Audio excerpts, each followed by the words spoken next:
انسانی سطح پر سوچا جائے تو مجھے دنیا میں میری مرضی کے بغیر کیوں بھیجا گیا؟ جی ضرور سوچیں، آپ کا رائٹ ہے، لیکن اب یہ ہو گیا، ڈیمیج ہیز بین ڈن.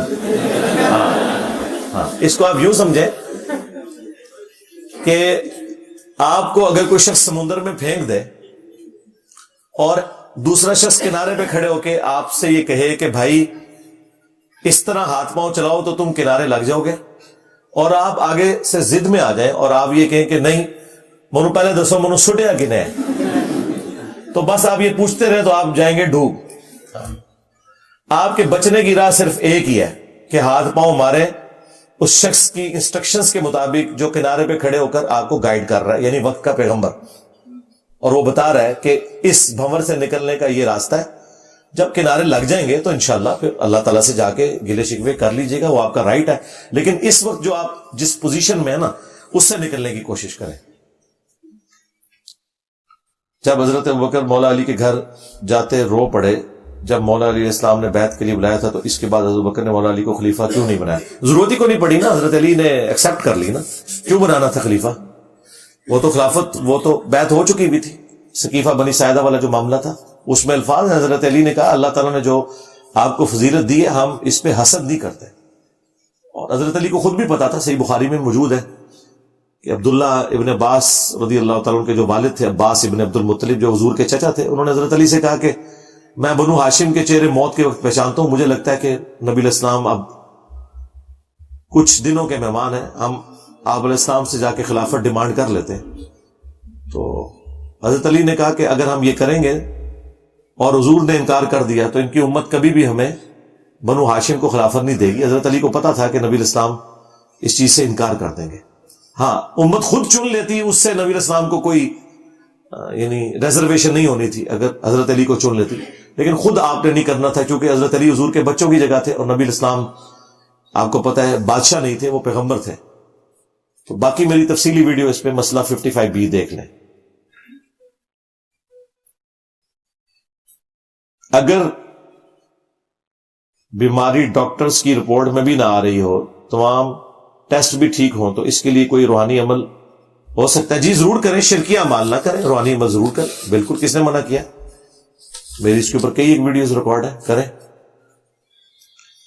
ہم روزے رسول کے سامنے کھڑے ہو کر ہاتھ باندھ کر سر جھکا کر سلام پیش کر سکتے ہیں؟ نہیں، اس طریقے سے آپ نے سلام پیش نہیں کرنا، ہاتھ باندھ کر یا ہاں صرف کھڑے ہو کر آپ نے سامنے الصلاۃ والسلام علیکہ یا رسول اللہ پڑھنا ہے. صحابہ کرام سے ثابت ہے 4 کتابوں کے اندر، سنن کبریٰ البیہقی میں، فضل الصلاۃ علی النبی کے اندر، اور مصنف ابن ابی شیبہ میں، اور الموطا امام مالک میں. 4 کتابوں میں ہے کہ عبداللہ بن عمر جب بھی سفر پہ جاتے یا سفر سے واپس آتے تو قبر رسول پر حاضر ہو کر پڑھتے السلام علیکہ یا رسول اللہ، السلام علیکہ یا ابا بکر، السلام علیکہ یا عمر. یہ ان کی روٹین تھی. تو آپ یہ پڑھیں گے، یہ سنت ہے صحابہ کرام کی. ایک مفتی نے بخاری مسلم کا انکار کر دیا ہے، یہ قرآن کے مخالف. اس طرح کا تو کوئی مفتی کسی بھی فرقے کا نہیں ہوتا، تو ہمارا اسے کوئی لینا دینا نہیں ہے. مفتی وہ ہوگا جو بریلوی ہو، دیوبندی ہو، اہل حدیث ہو، شیعہ ہو، حنفی ہو، شافعی ہو، مالکی ہو. اگر کوئی منکرین حدیث ہے تو اس سے بخاری مسلم پہ تو بات کرنی ہی نہیں ہے، اس سے تو حجیت حدیث پہ بات ہوگی. باقی آپ نے یہ جو لکھا ہے کہ کعبے کی تعمیر ہو رہی تھی تو نبی علیہ السلام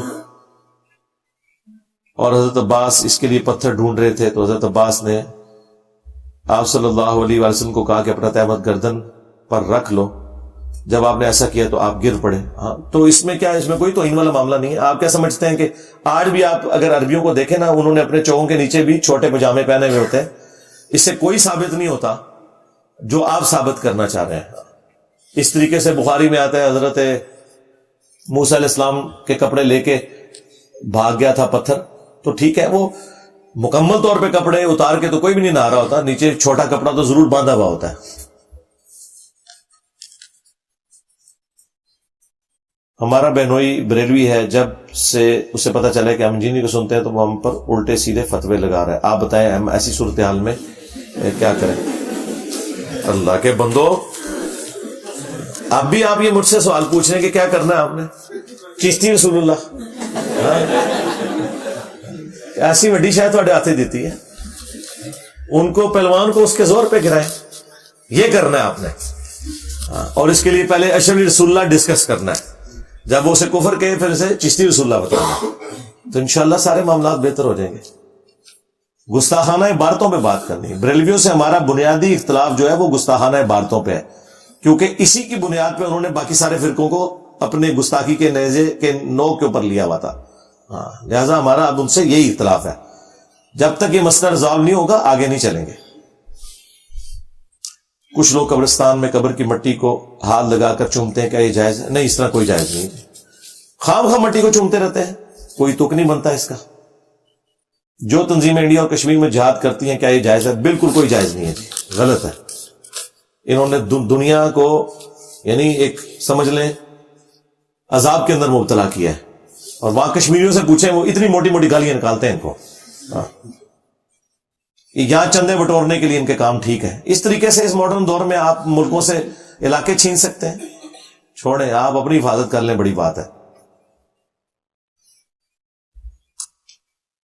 میں یو کے میں ڈاکٹر ہوں, وہاں پرائیویٹ کلینک میں جو مریض کیش آن ہینڈ دے جاتا ہے, وہاں کی گورنمنٹ کہتی ہے کہ اس کا 20% ٹیکس دیں.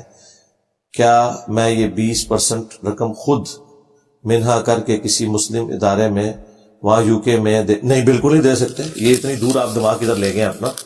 میرے بھائی, جب آپ سوشل بائنڈنگ کے اندر, قانون کے اندر بندے ہوئے ہیں تو آپ نے اسے اوبے کرنا ہے, سیدھی سی بات ہے. چشتی رسول اللہ کا کلمہ پڑھانے والے اور اشرفی رسول اللہ کا کلمہ پڑھانے والے کو آپ کافر کیوں نہیں کہتے؟ جی کافر کہتے ہیں, کیوں نہیں کہتے؟ جو بھی آج یہ کلمہ پڑھے گا وہ کافر ہوگا. ابھی تو مفتی انیس قریشی صاحب نے بھی کہہ دیا کہ اگر یہ صوفیاء ہمارے سامنے ہوتے, ہم ان سے پوچھتے کہ یہ آپ نے کہا ہے, اور اگر آپ وہ کہہ دیتے کہ ہم نے کہا ہے تو ہم فتویٰ دیتے. یہ تو میرا مسئلہ ہی حل کر دیا. ہاں, یہ انکاری ہو رہے ہیں اب کہ انہوں نے نہیں پڑھایا وہاں. ہاں, تو آج بھی جو یہ کہتا نہیں کلمہ درست ہے وہ کافر ہے, بالکل کافر ہے. اس میں کوئی شک ہے؟ یہ مجھ سے پوچھنے کی ضرورت ہی نہیں ہے آپ کو. یہ کون سی راکٹ سائنس ہے جو آپ نے سمجھ لی؟ لیکن عام بریلویوں کا یہ کہنا کہ وہ چشتی رسول اللہ کا دفاع کرتے ہیں, تو ایسا نہیں ہے, ورنہ وہ یہاں نہ بیٹھے ہوتے. آپ میں سے کتنے پہلے بریلوی تھے؟ ہاتھ کھڑا کریں نا ذرا. ادھر کیا لینے آیا ہے؟ اسی لیے آیا نا. ہاں, کام ان کے بڑوں نے ڈالا تھا. تو ہم نے جب انہیں بتایا کہ تمہارے بڑوں نے مکے اور مدینے کے نام کے اوپر تمہیں دھوکہ دیا, اللہ اور اس کے رسول کے نام کے اوپر تم سے چندے بٹورے, تو جیسے ہی انہیں پتا چلا کہ ہمارے ساتھ دھوکہ ہوا ہے, انہوں نے چھوڑ دیا. سیدھی سی بات ہے. کہ نوجوان جو آپ کو سنتے ہیں وہ چاہتے ہیں کہ آپ جیسا بنے. میرا سوال یہ ہے کہ آپ اپنے دینی مطالعہ کیسے کرتے ہیں, کتنا وقت دیتے ہیں؟ اس کے لیے میرے بھائی میری لائف سٹوری دیکھ لیں. اور اب آپ کو یہ سارے کام کرنے کی ضرورت نہیں ہے, آپ ہماری ویڈیوز دیکھیں, آپ کو زیادہ محنت نہیں کرنی پڑے گی. کوئی شیڈیول اپنا بنا لیں, سب کچھ آپ کو آ جائے گا. قرآن کلاسز دیکھیں,